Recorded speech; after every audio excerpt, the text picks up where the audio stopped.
Hello, everybody.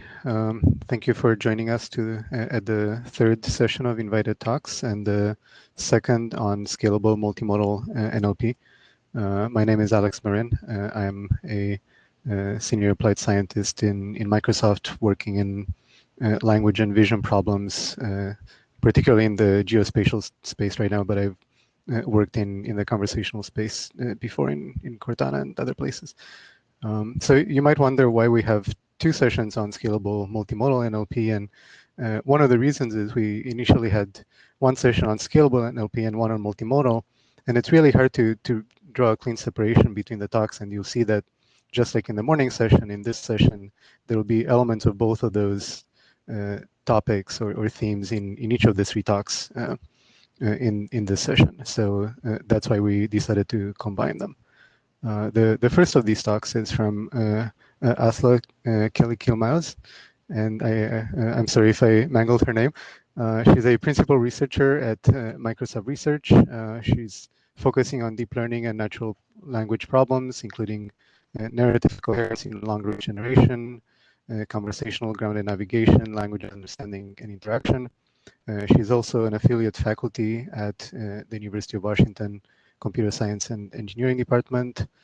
Before Microsoft, she was a postdoc at UC Berkeley, and her PhD is from University of Toronto. So without further ado, we'll play the video from Asla, and then after the video, Asla will be available for live Q&A. Hello, I'm Asla Kelly-Kilmaus. It's a pleasure to be here and speaking about our recent work on embodied conversational agents.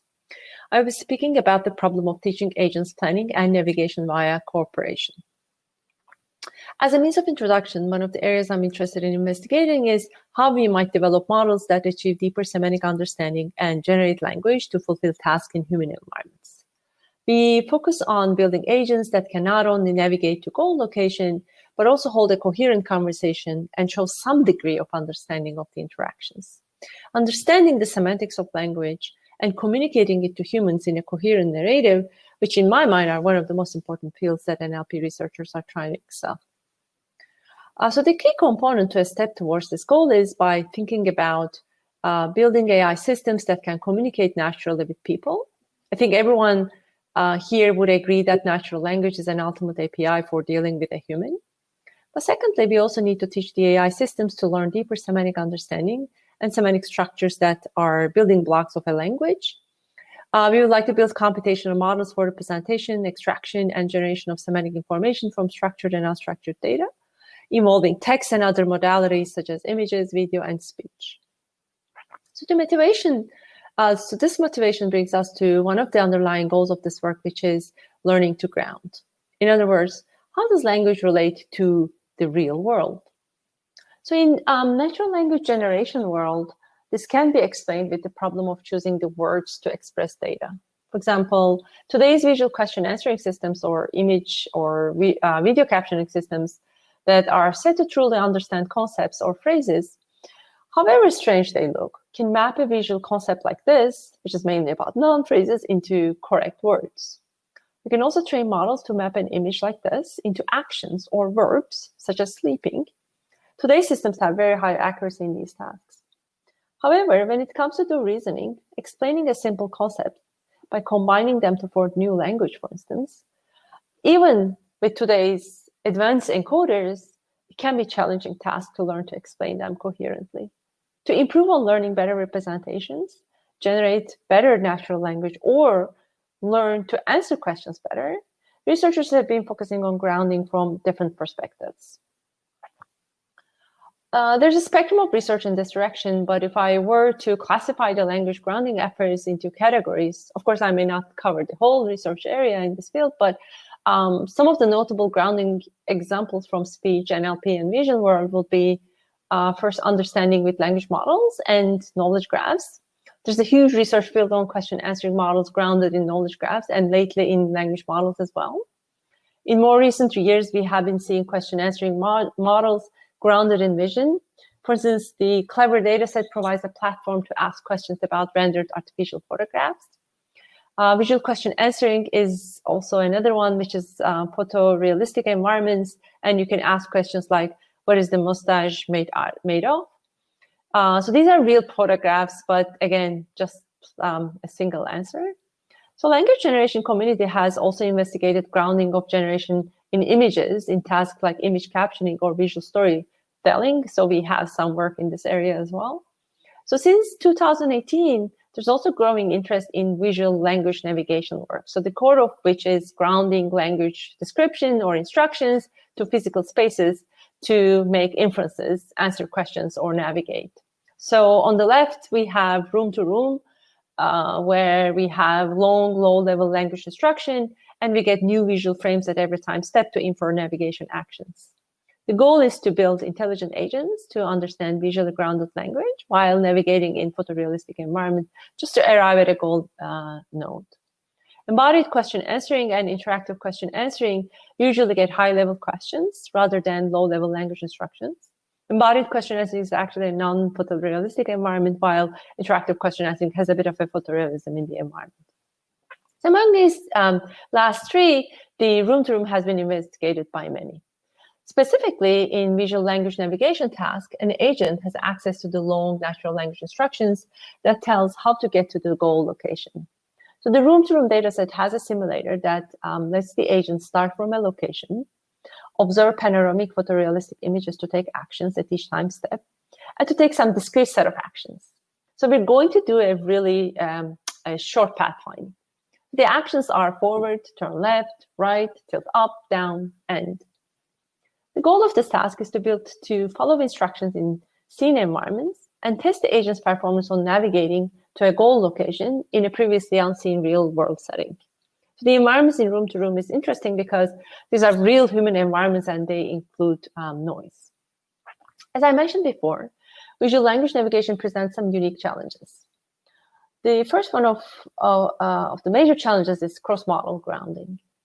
The agent is usually spawned at a random location. Then, given an instruction, it is expected to follow the instruction and navigate to the destination. This requires the agent to interact with the environment and ground an instruction onto both the local visual scene and global visual trajectory. One of the other issues during training of visual language navigation agents is that the feedback is ill-posed. What I mean by that is that the success feedback is rather coarse because the feedback is provided only when the agent reaches a target position, while the reward function completely ignores whether the agent has followed the instruction or not. In addition, even a good trajectory that matches an instruction can be considered unsuccessful if the agent stops marginally earlier than it should be. In our recent work on visual language navigation, we trained an agent to learn to ground language instruction in visual context using reinforcement learning and self-supervised imitation learning. So our model enables to efficiently navigate in unseen environments. So I will tell a little bit about this work before I move on to conversational navigating agents. So the goal of our work is to ground the language instruction both locally and globally using reinforcement learning. So the agent has access to a full set of natural language instructions. It is put inside a building to start to navigate. So we built this reasoning navigator, which generates a trajectory, which are these discrete action sequences, based on the history context, the instruction context, and the visual context. So the agent learns to stop either when it decides it reached the target location or a maximum number of steps are exhausted. Then the environment provides the extrinsic reward, which is simply measuring the success rate we talked about to optimize the navigator. So up until now, we have never forced the agent to follow the instruction. With our matching critique, which is trained with a cycle loss to determine to what extent the original instruction can be reconstructed from the visual trajectory, we can provide an intrinsic reward to the model, the navigator, to optimize the navigator together with the extrinsic reward. So this setting encourages the agent to respect the instruction, as well as it penalizes the path that deviate from the instruction. We train the reasoning navigator using supervised learning first, and then switch to reinforcement learning. Our model needs to also generalize for the unseen environments, which is something we found during our analysis. So up to now, we didn't let the model explore to unseen environments. To let the model explore the unseen environments, we build a self-supervision pipeline. We start with the text instruction, and our navigator generates sequences of actions. The matching critique receives both the generated trajectory and the natural language instruction and measures how good the alignment is between the instruction and navigation path. Among several of these navigators, we select the maximum ones and add to the replay buffer. Then we add this to our training dataset to continue training, since no target location information is provided. No supervision from the environment is needed in this case. The setting of ours not only improves the performance of our model on unseen environments, but it also has a practical use. For example, it can facilitate the adaptation of domestic robots to deploying to new houses. So by exploring good trajectories in the buffer, the agent is, in a sense, doing self-supervision. This actually yields approximation of better policy that adapts to new environments. One last thing that I want to mention is this data scarcity. It's an issue which several new research is actually trying to deal with using transfer learning settings by introducing language model pre-training, back translation, and things like that for visual language navigation tasks. In fact, there's been several work focusing on some of the issues I mentioned. So on one hand, it feels like with these new advanced transformer-based approaches, our back translations and other things, we're coming closer to applying recent advances in language understanding to navigation. But there's a lot of recent work that shows that such models often exploit shortcuts to gain data sets without solving the actual tasks. This not only applies to visual language navigation, but also any grounding task in natural language processing. This actually caused a shift in visual language navigation towards more dialogue settings. So those limitations apply to teaching models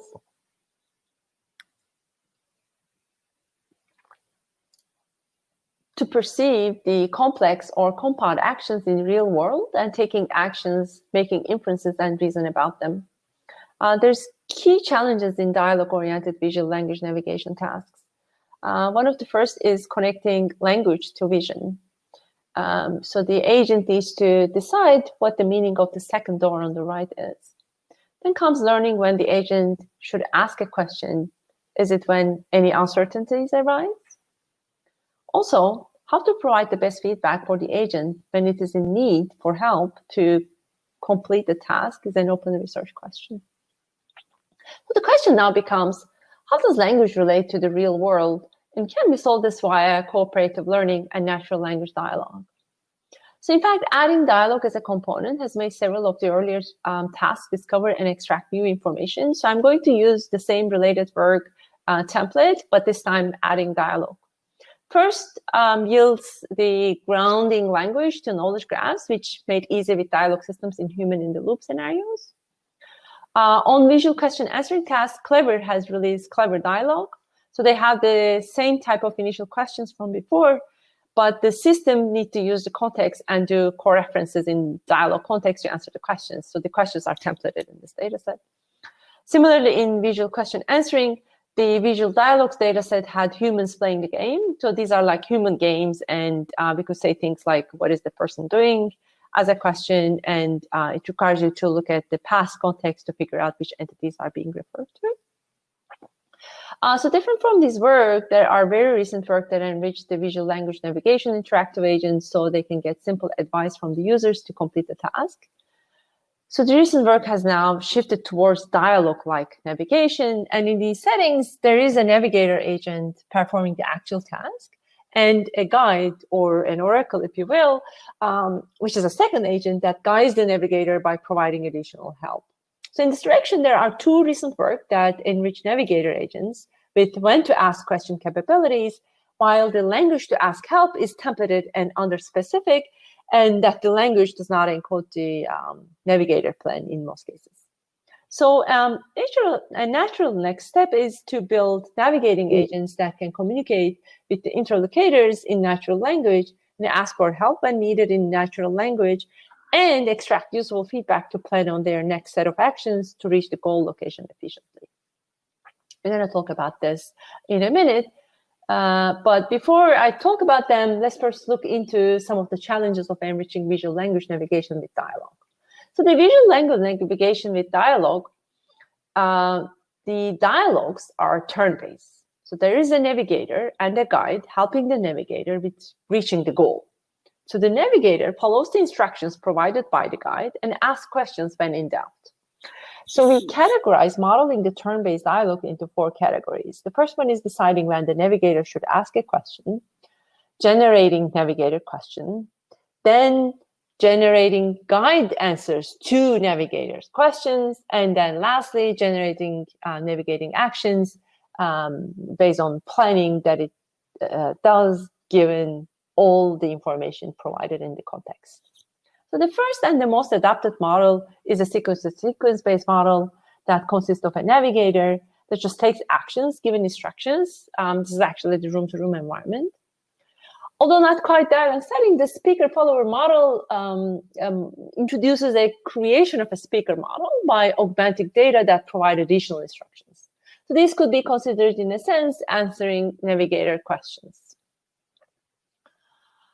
In a more recent work, the navigator decides when to ask questions, but do so as simple as like help enough flag with Oracle responses. And in another recent work, the navigator decides when to ask questions, but the Oracle only provides the next plausible step. So in these models and others that I'm listing here, no questions are generated by the navigator to converse in turn-based dialogue, no natural language questions, which enable natural cooperation between agents with the goal of replacing the guide with humans in the future. So in the next, I will talk about how we model such an agent.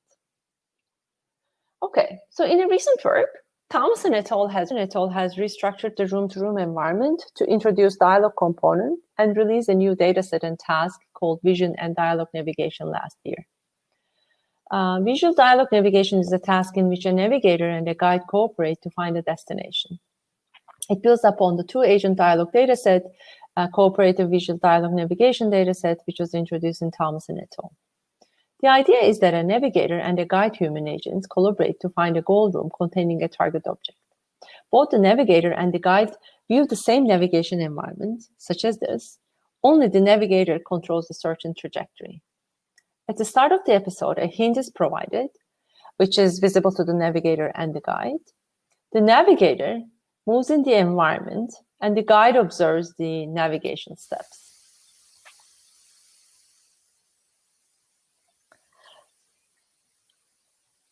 Such as this. The navigator then comes to a point where cannot make any decision, so it decides to ask forward or right from here.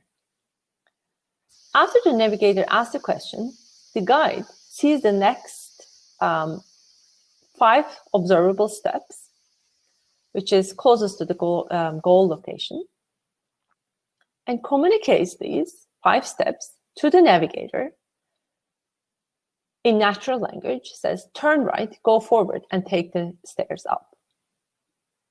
Then the control switches back to the navigator, and it continues to navigate until it comes to a point where it doubts the next move should be.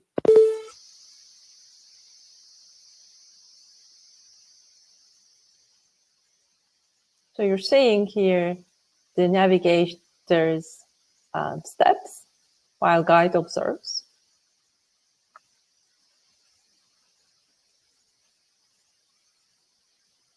And then in here, there are a few steps it could take, but it doubts. So what it does is, it asks another question. Should I go straight? Then the control goes to the guide again, and it again observes the next 5 steps. These are closest to the goal location.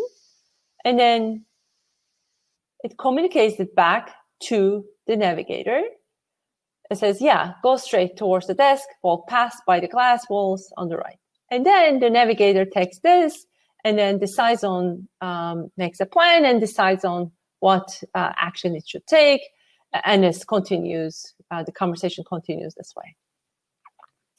So the idea here is to replace humans with machine learning agents to see if we can actually teach them to communicate in natural language and still hold a coherent narrative, but also help each other to reach a goal location.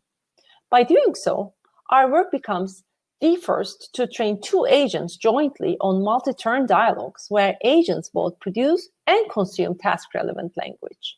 So in this work, we sort of avoid learning to decide on when to ask a question. Instead, we use a fixed heuristic. So we have three goals in this work. We build a system in which agents will cooperatively search through the space of dialogues to efficiently perform embodied navigation.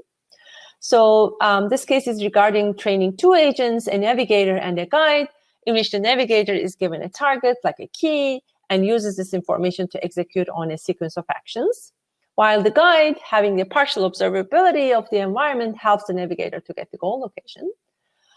We are also going to have the navigator and guide to speak in natural language by designing language decoders to learn to ask and answer questions in natural language. Also, just like in theory of mind, which posits that for efficient communication, people both model listeners' mental state and effects of their actions on the world, we're going to introduce recursive mental model of a conversational partner, the navigator, which will spawn instances of itself to simulate the effects of dialogue acts on navigation. So first, we start with a navigator agent that moves through the environment. The navigator first receives a hint, not a full instruction. The goal is to navigate to a place where this object might be. So at any given time in the episode, the navigator has access to the previous observations, the hint it received from the environment at the start. Given this input, it decides to take an action among 6 discrete actions, forward, left, right, etc. So it either stops when it is closer to the goal location or exhausts a maximum number of steps determined by the environment. When it reaches the end, it receives a reward. The reward is a goal process, which is measured in meters. So the distance reduction between the navigator agent starting position and ending position with respect to the goal location. On top of the navigation property of the navigating agent, we enrich it with a question generation capability. So the questioner is an encoder-decoder model, which takes in a sequence of images and the current viewpoint where the question is asked and the target object, and it decodes using a decoder by attending over the input images to predict the sequences of tokens that make up the question, such as, should I go back to the room I just passed or continue on? To generate answers to the questioner, we have a third model, which is our second agent, which we refer to as a guide. So the guide receives the question, and together with the images of the next 5 steps to the shortest path, the navigator, shortest path to the navigator should take towards the goal. It encodes them first, then it decodes the language tokens as the answer to the question, as if it would be produced by a human agent. And it uses this sequence-to-sequence model. Both guide and the questioner uses the similar models. So we introduced the recursive mental model agent, which is RMM, in which the navigator, questioner, and guide learns from each other, and each rolls out possible dialogues and trajectories.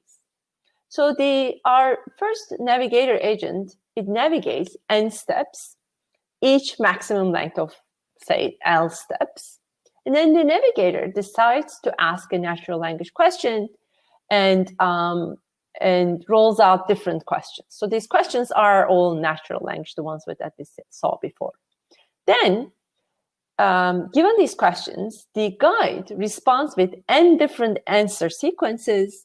Remember, these are long instructions of the next 5 steps, that is closest path to the goal location. Given the history and the recent answer from the guide, the navigator rolls out n different steps, and this process continues. And the recursive mental model of ours is an RL-based model, and for each sample generation, to span a new dialogue and corresponding trajectory to the goal, it allows this type of sampling. The dialogue that leads to the most goal progress is followed by the agent in our setting. So we train this using an actor-critic policy gradient using goal progress as a reward. So let's check some quantitative results when applied this on visual dialogue data set. First, we present dialogue results from our RMM agent compared to a sequence-to-sequence baseline and a sequence-to-sequence without a data augmentation baseline. So data augmentation adds additional and possibly noisy training data for the model with the goal of better generalization. So the goal progress evaluates the quality of the inferred navigation trajectory. So we report results on test data of seen houses, which are novel dialogues in houses which have been seen before by the model. Also, we're reporting results on the test data of unseen houses, which are dialogues taking place in novel houses. So in both seen environments and unseen environments, our model, recursive mental model based agent, make the most progress, as you can see from these images.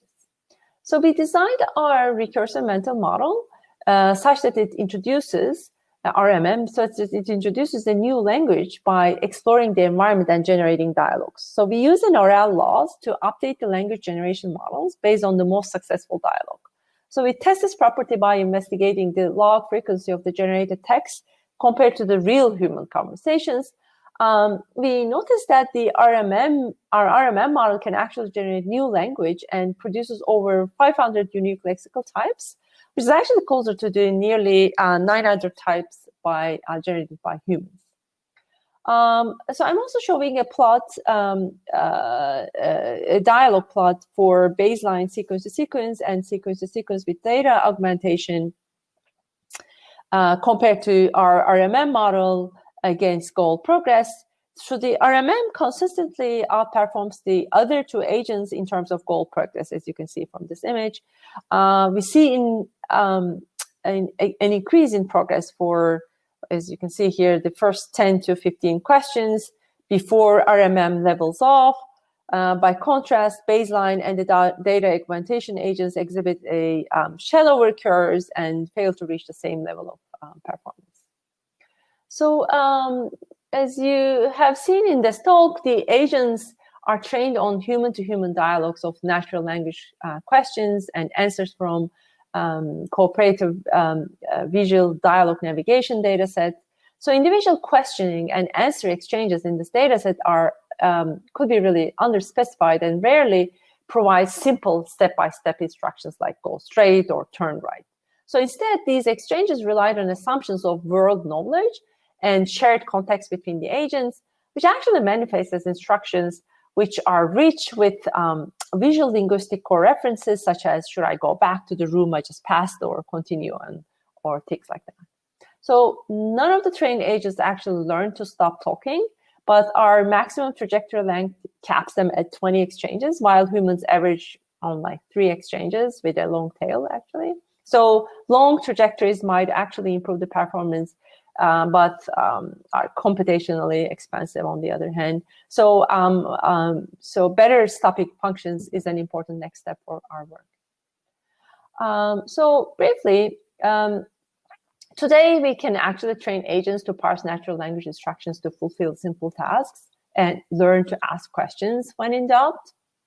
And two-agent task paradigm to teach a navigation agent to communicate with other interlocutors in natural language is, in my opinion, the next step towards human to computer communication and dialogue grounded in human environments. So we presented an oral-based formulation that suits best for visual language navigation task in which the navigator agent can learn to plan ahead to efficiently navigate while being guided by another human or an agent. We hope that this task and paradigm will actually inspire future research on learning agent-to-agent, task-oriented communication with an eye towards human-agent cooperation and language-guided missions. With that, I would like to leave you with 2 recent papers that I try to cover today. I'll be happy to take any questions online or offline. Thank you.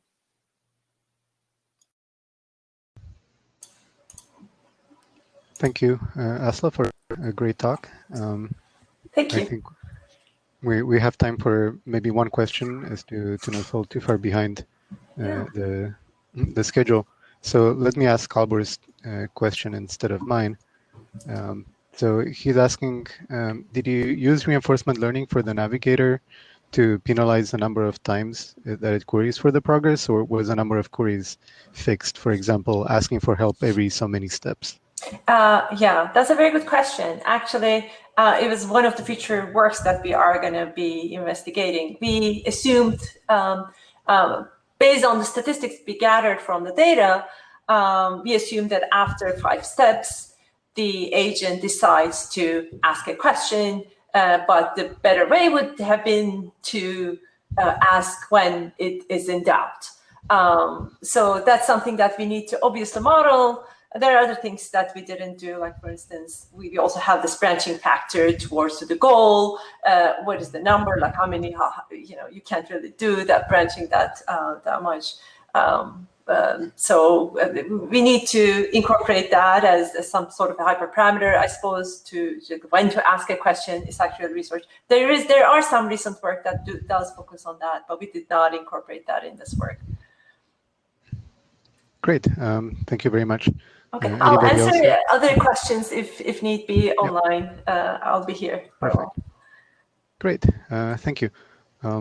So the next talk is on efficient transformers for natural language processing and is given by Hanna Hajishirzi. She's an assistant professor at the School of Computer Science and Engineering at University of Washington. And she is also a research fellow at the Allen Institute for AI 2. Her research focuses on machine learning for representation, comprehension, and reasoning about diverse forms of data at large scale. And so here you can see again the interplay between scalability and multimodality.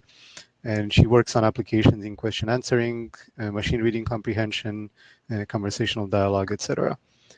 Before UW, she was a postdoc at Disney Research as well as CMU, and her PhD is from University of Illinois.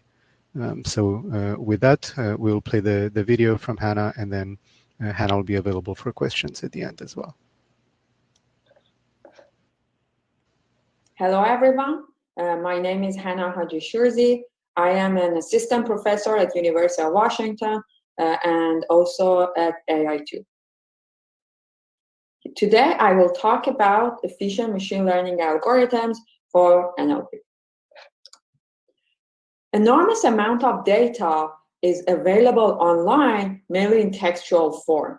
For example, we have data in terms of single paragraphs, group of documents like news articles or scientific articles, a really large collection of them, for example, in Wikipedia. Most of what I talked about are unstructured text, but we also have textual data available in structured formats or in combination with other modalities.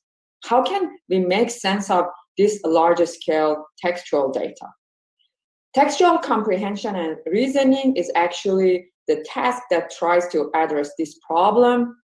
And it's one of the important challenges in NLP, and it has been the important concern for really early days of AI. We can categorize it in 3 different aspects. One is retrieval, which is pinpointing the important information from these large collection of data. Or comprehending and understanding what is going on within one document, and also reasoning and aggregating information between different of these types of documents. Usually, NLP researchers evaluate textual comprehension and reasoning through extrinsic applications, such as question answering. For example, if we want to answer a question like this, what percentage of Washington state budget has been spent on education over the past 20 years?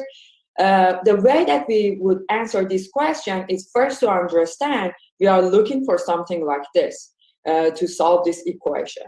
and then we probably retrieve required information to answer this question. This can be in different formats like tables, graphs, and so on. And we would like to finally get and integrate all this information to answer these questions. Or fact-checking, that we would like to verify the truth of a scientific claim like this. ACE2 receptors are involved in coronavirus infection. In order to see if this claim is correct or not, again, we're going to look at a large scale set of data, which can be textual documents like scientific articles that can come from a large scale research corpus or scientific background knowledge, to find out that a sentence like this can provide information for supporting this scientific claim. This is my lab at UW. We are focused on this problem of textual comprehension of reasoning, mostly in the domain of NLP. We also look at multimodal data, and we try to build algorithms that are interpretable and can explain their decisions. They are robust and can be generalized to many different domains. And they are scalable, meaning that they are efficient. They can be used on device, like on low-edge devices, and they can be done fast in efficient inference. In this talk, I'm going to mostly talk about our approaches on efficiency and scalability in natural language processing. And in particular, I'm going to talk about two groups of our work. One is on building generic NLP applications or NLP pipelines, where we develop efficient transformers, and then on the application level, which is developing a real-time open question answer. The first work that I'm going to talk about is led by my amazing student, Sachin Mehta. The work is being published in different conferences, or a series of these works are published in different conferences. And the main idea, intuition, is we're going to make deep representations such that we can build efficient models while they have similar performance as a regular NLP pipeline. Okay. A quick overview over a generic NLP pipeline.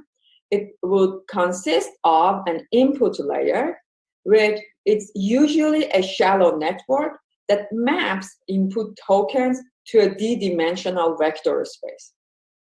Then all of these will be passed to a contextual model, where these days they are a group of BERT families and are built on top of mostly transformers, sometimes LSTMs. And these models, what they do is to try to learn relationships between these tokens. And then finally, this will be passed to an output layer that is usually a fully connected layer plus a softmax that is task specific. So we have focused on different efficient NLP models across different modules here, in particular on input layer and contextual model. And our main objective is to build models that have fewer parameters and operations, but they achieve better performance. In particular, I'm going to mostly talk about our most recent work called Delight, which is a deep and lightweight transformer that achieves similar performance in machine translation and language modeling tasks, but they usually consist of parameters that are 2 times fewer than a standard transformer. Okay. So this is the standard transformer pipeline or transformer block these days, which is input tokens come in. We're going to look at them in terms of query key and values. We're going to make dot product attentions, and usually we have multiple head attentions. We concatenate all of them. They are all passed to this representation. And then finally, they are passed to a feed-forward network. So in the multiple head attentions, the number of operations that exist is in the order of n squared d, where n is the number of tokens and d is the dimensionality of the network. This is a computational bottleneck when we look at the higher values of D, right? And another issue is what is a good number of attention heads that is easy to explain and interpret, but at the same time obtains good performance. In the feed-forward network, the number of parameters is D multiplied by df, which is the size of the network when we expand it in using this FFN. And when we use larger values for df, the performance largely improves, for example, in T5 or GPT-3, but the number of parameters also increases a lot. So again, this is a computational bottleneck.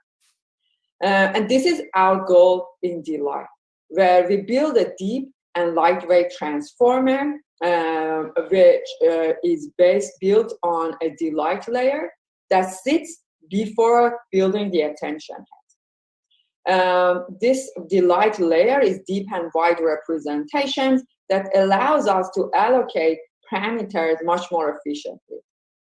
As a side effect of using this DLight layer, we no longer need multiple head attentions, only one attention head is enough. And then our FFN, our feed-forward network, is much lighter. Instead of expansion here, we are decreasing the number of parameters. Okay, so now the main question is how this DLight module works. It consists of group linear transformations combined with the shuffling idea. We're gonna stack the transformations in a more efficient way, and then finally, we will have blockwise scaling. Let me explain each of these steps. When we wanna make deep representations, we have observed that they are usually performing much better than shallower representation. People usually stack different linear transformations on top of each other to make deep representation, as it is in transformers. This is really good because it allows us to access to input elements via multiple paths, but when we do linear transformations, a lot of redundancies are involved. Our proposal is to use group linear transformations, which it still allows us to build deep networks, but it is much more lightweight. Like the matrices that we are gonna learn is much smaller compared to linear transformations because we are just looking at the local transformations. But now we are missing information in a kind of at the global scale, where the idea of shuffling comes into play, where in the intermediate steps, we're gonna do a bunch of shuffling so we allow to have access to global information. Still, we keep the model lightweight. We borrow this idea from the computer vision literature, which showed that the idea of shuffling allows to build more efficient networks. So now that we've built these different types of transformation, just stacking those transformations won't scale well. Basically, if we increase the depth or width of the network, we won't see improvement in terms of performance. So how do we do the stacking of these different transformations? We use the divide and conquer idea, where we start with a dm dimensional vector, which is usually not that large, and then we end up with a do dimensional vector, which is gonna be much smaller than a standard dimension for a transformer. But we have expansion and reduction operations in between, where we first increase the number of groups and through the expansion phase, like as you see in the half part of this network, and then we're gonna reduce where we are combining the groups and then bring it back to a do dimensional space. This way, it allows us to allocate parameters much more efficiently. So using these two main ideas in a DLight layer, we have achieved something important, which is now the depth and width of the network is independent of the input and output dimensions. Therefore, it allows us to build and stack different delight layers on top of each other where they have different depths and widths. This allows us to do blockwise scaling. So in a standard transformer architecture, people usually stack them uniformly, right? Where each block has similar depths and widths. But in our strategy, we can have blockwise scaling, where somewhere toward the input, we have narrow and shallow networks. But then when we go deeper, now we can have much deeper and wider networks. This way, we will allocate parameters much more efficiently. And this is also aligned with our with observations from other people, that toward the earlier layers of a transformer, you don't need to have complex attentions. So this way, for similar operations and parameters, blockwise scaling would achieve much better performance.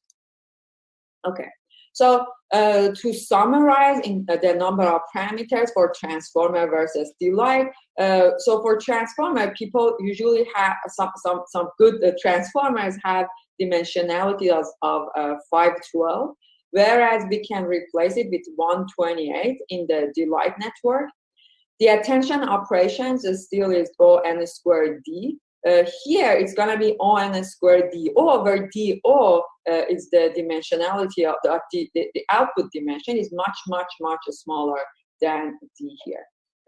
We also have made a lightweight FFN, which is going to replace 4d squared with d squared over 4.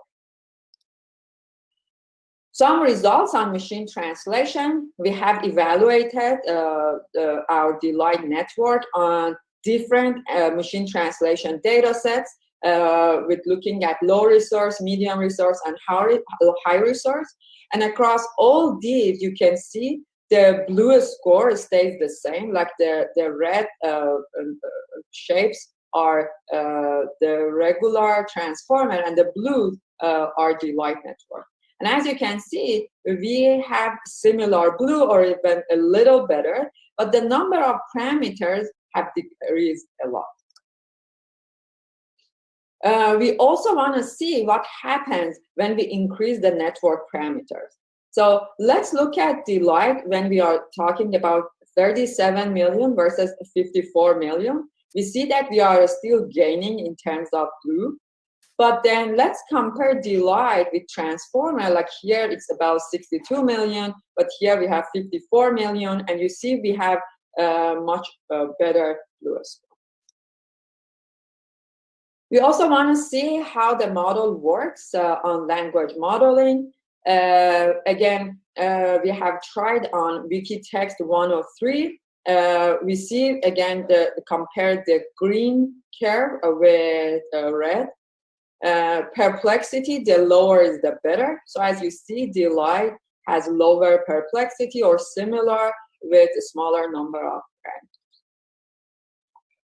So in our earlier work, we used the kind of similar ideas for improving LSTMs using group linear transformations. And again, we observed that similar ideas work for LSTMs, where we decrease the number of parameters, but we improve the perplexity. We also looked at this in improving the input layer, where replacing the shallow network for the input, replacing it with a deep network to encode tokens will give us better performance gain in machine translation and also in language models.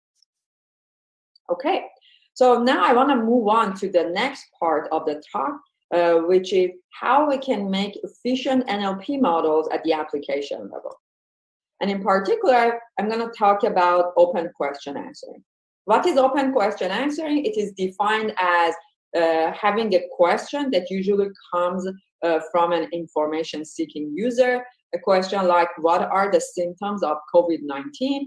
And then we cross-reference it with a Wikipedia that is a larger-scale collection of documents, and then we find the answer. Obviously, this is not efficient. A lot of people, in order to resolve this problem, they did this pipeline of retrieving a few articles and paragraphs that are related to this question, and then go ahead and do comprehension and reading inside those paragraphs. Still, pipeline errors will propagate, and it's not real time, requires reading several of these documents to find the final answer. Our solution is, or our question is, how can we read the entire Wikipedia under 1 second? And this is the work led by my amazing student who has been graduated this year, Minjun So. Okay, so let's look at earlier work in information retrieval, right? So how does document search work? Basically, the idea is every document is represented with a vector, which is computed once offline and then indexed and hashed. And then when the question comes in, we do nearest neighbor search and find the documents that are closest to this query. How can we extend it to searching phrases instead of like responding with just one document? How can we find the correct phrase that is the answer to the question? Okay. So this is our strategy. We want to build a neural memory of phrases.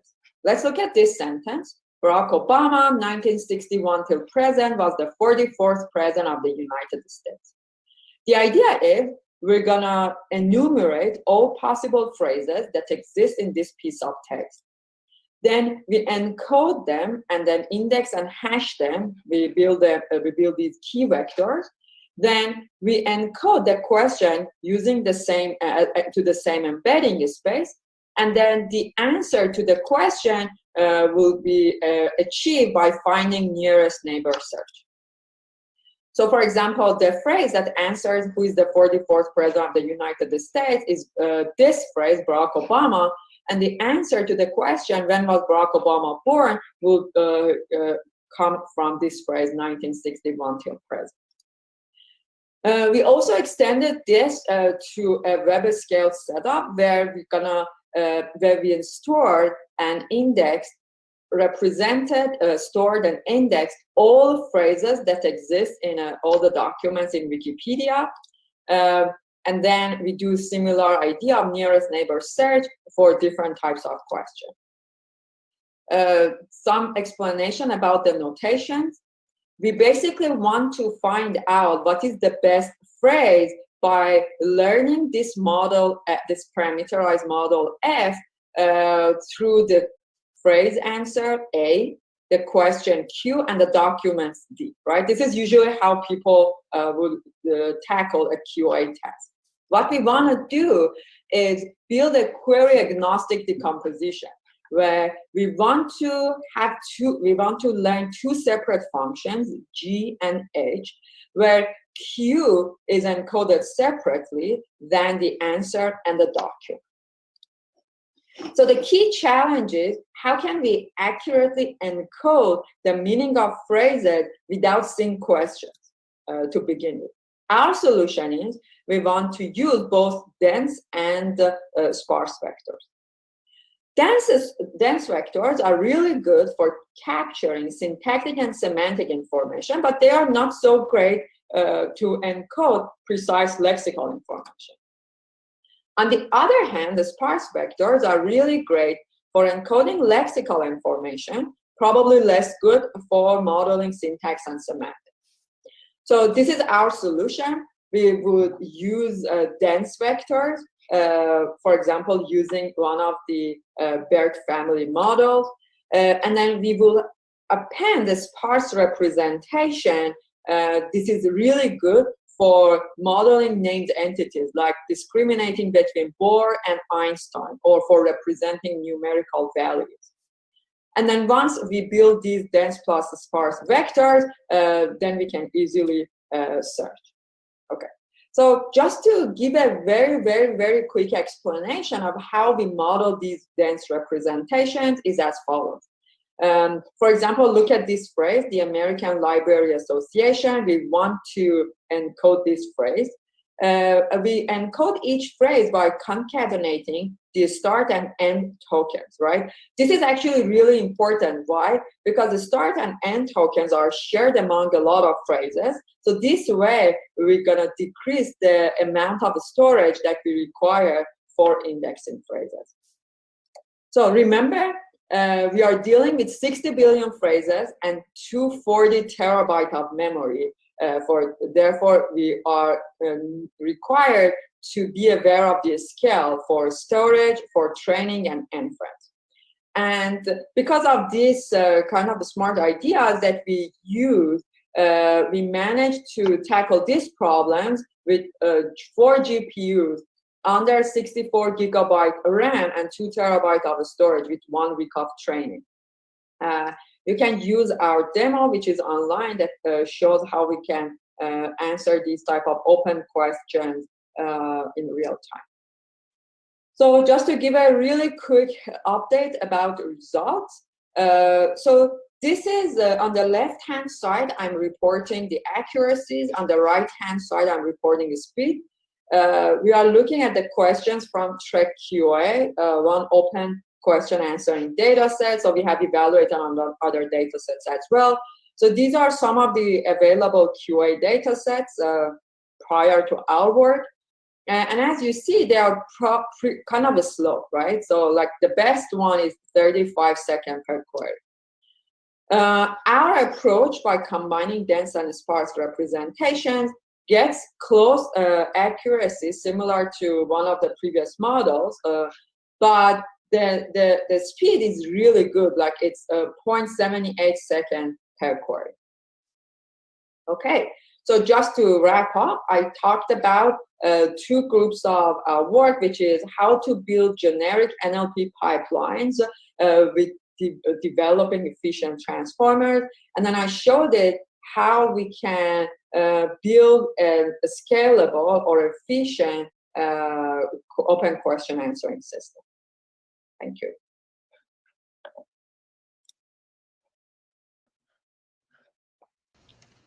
Thank you very much, Hanna, for a great talk. So I had a question, and if others have questions, please type them also in the stage chat. My question was, how well does a question answering scale to cases where we need to do inference across multiple documents, not just multiple utterances within the same document? Is there a problem with that? Does it matter? Yeah, actually, yeah, very, very great question. So Minjun, that you know, he's actually thinking about this direction. I think he will do it next in his next career, next step in his career. But the idea is quite simple. We like to use these indexed and hashed representations that we have already stored as something like a neural memory unit, right? And then again, similarly, you can store a lot of these information in that neural memory. Then again, once a question comes in, the operations on top of those units, still it will be efficient, right? The challenge would be how you would apply reasoning on those stored pieces of information. Right. So there is a challenge there, and it is worth spending time to investigate it, I guess. Yeah, but basically, kind of bringing in similar ideas across the line of neural memory networks and extending it to this kind of real scenario would be the challenge. Mm-hmm. Great. So we have 2 more questions. One from Tianxiao Li, and they asked, why do dense vectors capture this kind of semantic information or syntactic information much better? So the very interesting question. So this goes back to very recent advances that we've seen in natural language processing these days through the use of like Sesame Street models, that all these models are pre-trained with some version of language modeling objective on really large scale corpora and data sets, right? So in a lot of cases, because they have seen a lot of natural language sentences, they have kind of adapted with syntax and semantics idea that exists in this collection of textual documents, right? So for example, if you see the word this, most likely you expect to see is, not are, and this has happened because they have seen a lot of samples, right? But still they are not so great with embeddings of named entities. First of all, there are unknown vocabularies going on, and another thing is, even if they might have seen those words, might have seen them in only rarely a few times. So it is important to bring in a sparse information to compensate for that. Great. So there are a couple more questions, but maybe in the interest of staying somewhat close to schedule, Hanna, if you could answer them in the chat Sure. afterwards. Thank you. So thank you again for